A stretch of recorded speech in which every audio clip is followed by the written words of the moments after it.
Welcome everybody. We're back in the labyrinth here. We're going to keep exploring. What we need to do, I think, is to find more items. It's like Diane? What is that? Looks like a fresco. Leads out of here. Looks like Gnosis.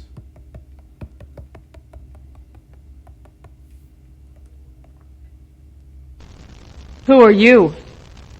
I get so few visitors here. My days are lonely and bitter, waiting for my long-lost son to appear.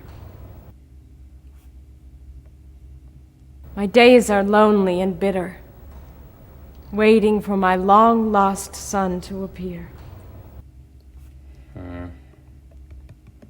Don't really know what I'm supposed to do with this. Yeah, try something else. Nope. Nope.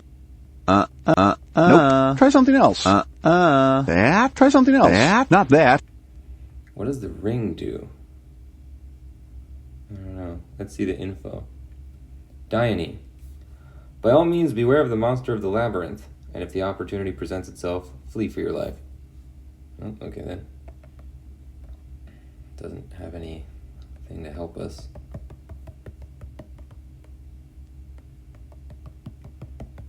I guess we gotta go.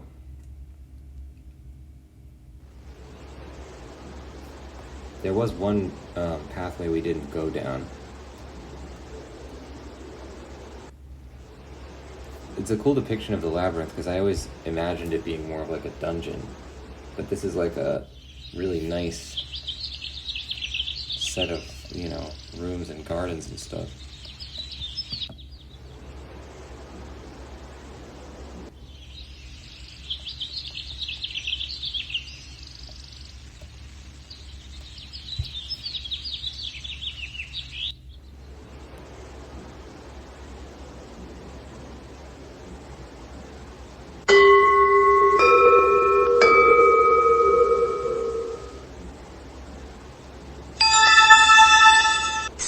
Right there. This room is for initiates only. You must prove yourself one of the elect by answering this question. What maiden was changed into a cow? Oh, crap.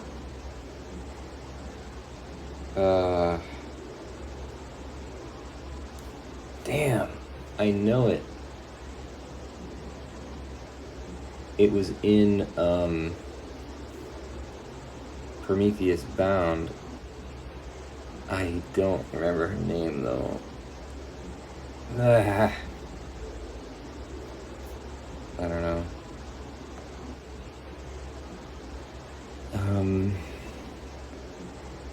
You are not yet ready to enter here.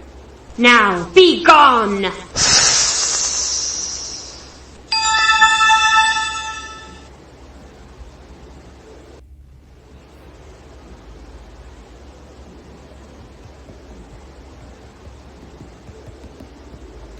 Oh, this is the dialogue though.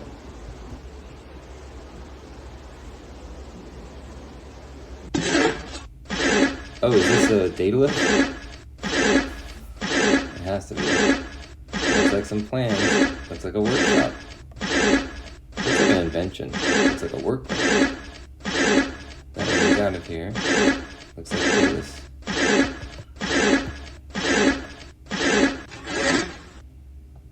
Don't touch that!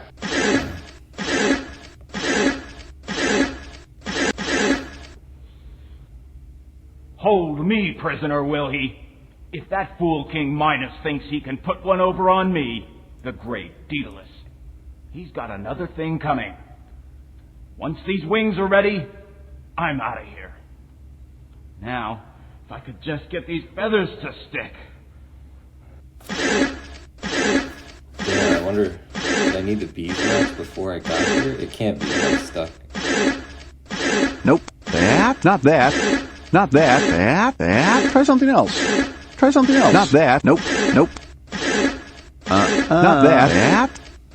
Not that. Don't touch that!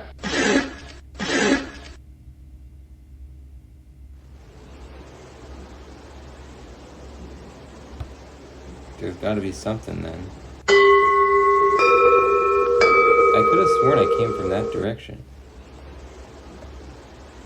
Oh, I came from this direction.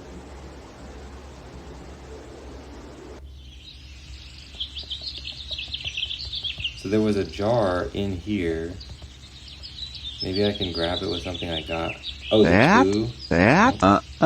Nope. Come on. Try something else. Not that. Nope.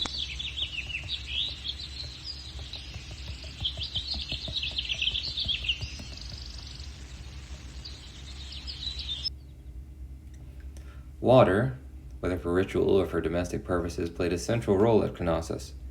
It was here that the Minoans invented a system of water supply and drainage of a sophistication unsurpassed until the Romans.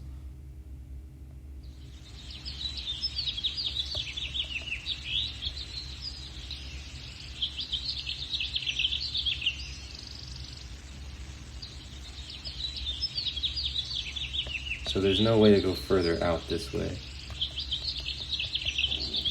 Damn, what was that character's name?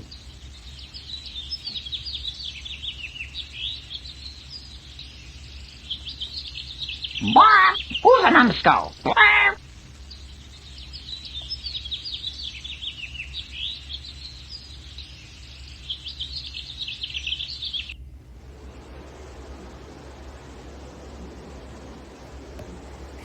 Maybe if I go in that room, it'll have info about that story. Snake Priestess. For thousands of years now, a large part of humankind has thought of the great power of creation and rebirth as male in gender. But for tens of thousands of years before that, the essential source of life and death, the terror and fruitfulness of nature, was conceived of as female. The Great Mother, known often simply as the Goddess, took a number of forms. She was sometimes worshipped in conjunction with other deities, some male. Snakes were sacred symbols because they shed their skin and were in that sense reborn. And in the rebirth of crops and edible plants in the springtime was humankind's greatest preoccupation. So a snake might be worshipped or serve as a ceremonial role, either as a symbol or an embodiment of the goddess herself. Let's check the info in every room. The palace of Knossos was a veritable maze of hallways, rooms, terraces, courtyards, and cellars. No wonder if the wondering tales of visitors and returning travelers gave rise to the myth of the labyrinth.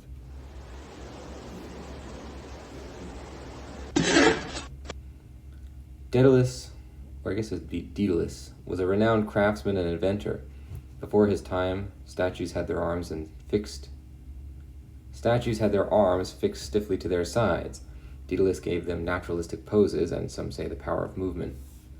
Daedalus claimed to have invented the saw, but credit instead went to his nephew, whom Daedalus consequently murdered in a fit of professional jealousy. Because of this homicide, he fled his native Athens for the court of King Minos on the island of Crete. King Minos was a notorious ingrate. One day, when his son Glaucus had returned up missing, he sought the aid of the seer Polyades, hoping to draw on the latter's powers of prophecy and inner vision. Polyades was true to his reputation and soon found the boy smothered headfirst in a huge jar of honey. In thanks for this service, Minos locked Polyades in a room with the dead boy. Didn't they mean to say Daedalus? Oh, no. They locked the seer in the room with the dead boy, telling him that he'd be released when he had returned Glaucus to life. Polyades, a visionary, not a magician, hadn't an inkling what to do until a snake crawled into the room and died. Its mate slithered away and returned moments later with an herb, which it rubbed on the body. The first snake was brought back to life. Polyades applied the same herb to Glaucus, and it did the trick. Reasonably expecting thanks and a reward, he was stunned to be told by Minos that he couldn't even go home again until he had taught Glaucus all his mystical powers. Resignedly, he did, and in the end, with his freedom in sight, he bid King Minos farewell. "One last thing," he said to Glaucus, "spit into my mouth." With what distaste may be imagined, Glaucus did as instructed, and instantly forgot everything he had been taught. King Minos behaved with similar ingratitude to Daedalus. In return for numerous services, notably the building of the labyrinth, Minos had Daedalus imprisoned, either in his workroom or in the labyrinth itself. Admittedly, Daedalus had been compelled to design the labyrinth in the first place owing to an indiscretion on his part. Minos' queen, Pasiphae, had fallen in love with a bull, through no fault of her own, but in consequence of divine vengeance on Minos for, you guessed it, ingratitude to the gods. To help the queen, Daedalus fashioned a lifelike hollow cow inside which Pasiphae could approach the bull. As a result, she gave birth to the Minotaur, half man, half bull. The labyrinth was invented by Daedalus in order to confine the Minotaur, and some say Pasiphae and her accomplice, but there was no cooping up a genius like Daedalus. Having been locked up in his own architectural masterpiece, the great inventor knew better than to attempt the portal. Naturally, Minos had placed this under heavy guard, knowing that if anyone could negotiate the twisting passages to the exit, it was the creator of the labyrinth himself. So Daedalus gave thought to other means of escape. Minos had been kind enough to provide him with a room with a view, looking out over the Cretan landscape many stories below. Minos was quite confident that his prisoner would not be leaping to his freedom. What the king had overlooked was the probability that the caged bird might fly. Indeed, Daedalus might well have been inspired by the soaring flight of the birds outside his window. It is certain there were in fact birds in the vicinity, because Daedalus managed to possess himself of a goodly supply of feathers. Like the great Leonardo da Vinci many centuries yet in the future, he sketched out on his drafting table a wing-like framework to which these feathers might be applied. Building a wooden lattice in the shape of an outsized wing and covering it with feathers, he set to testing his prototype. It must have created quite a stir in the dank passages of the labyrinth when Daedalus began waving his monumental feather duster around. The trials were important, though, for the ultimate invention would be freighted with the risk not just of his own life, but that of his son Icarus as well, for Minos had wickedly imprisoned the guiltless boy together with his father. At last the day was at hand to take to the skies. As he attached one pair of wings to Icarus and another to himself, Daedalus cautioned his son repeatedly. "Remember all the trouble I had getting these feathers to stick," he said for the 6th or 7th time. "The binding agent I resorted to is unstable," Daedalus pointed out as Icarus fidgeted impatiently. "I had to heat it to make it work. If it gets heated again by the sun, say, it'll give way and the feathers will come loose. Do you understand, boy?" To judge by Icarus's expression, he felt his father had spent a little too much time of late sniffing the binding agent that he had hit upon to adhere feathers to the framework. As it turned out, Icarus might have given his old dad more credit for a caution worth repeating. For as soon as they had left from the windowsill and caught an updraft which bore them high into the sky about Mount Juctus, Icarus became giddy with exhilaration.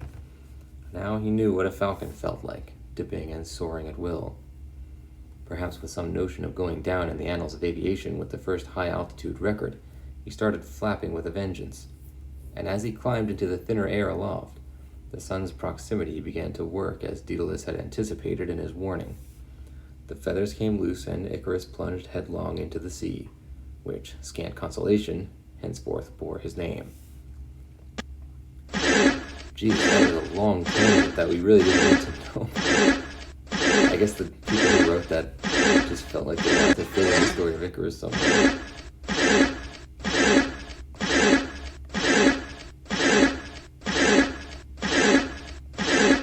Nope. So, Try something else. Try something else.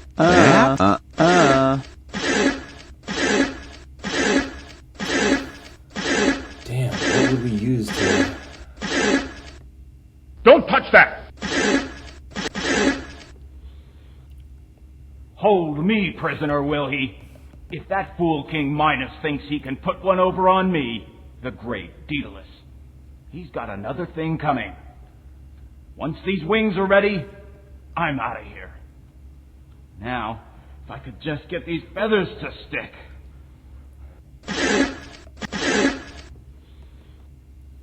Hold me prisoner, will he? If that fool King Minos thinks he can put one over on me, the great Daedalus, he's got another thing coming. Once these wings are ready, I'm out of here. Now, if I could just get these feathers to stick.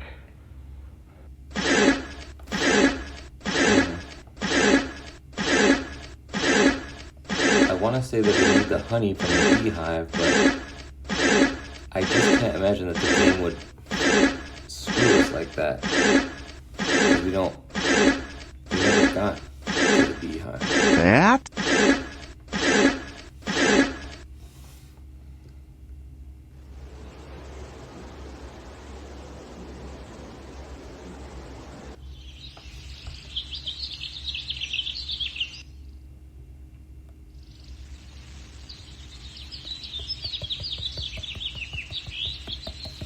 I can't, why can't we go into this well?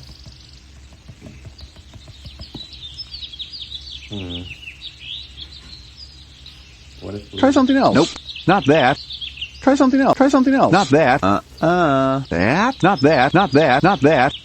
Nope. Try something else. Nope. We tried every item we have on the roof, and it did not work.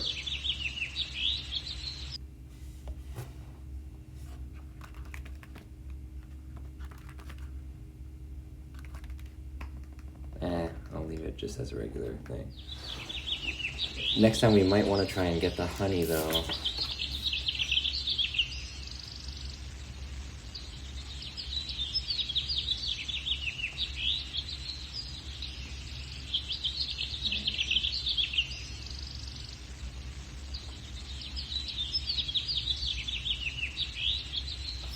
I wrote down that I might want to load an old save and try getting the honey. Otherwise, we'll have to figure out the name of that character who gets turned into a cow. It's on the tip of my tongue. I can't remember, though. Alright. I'll see you guys on the next one. Bye-bye.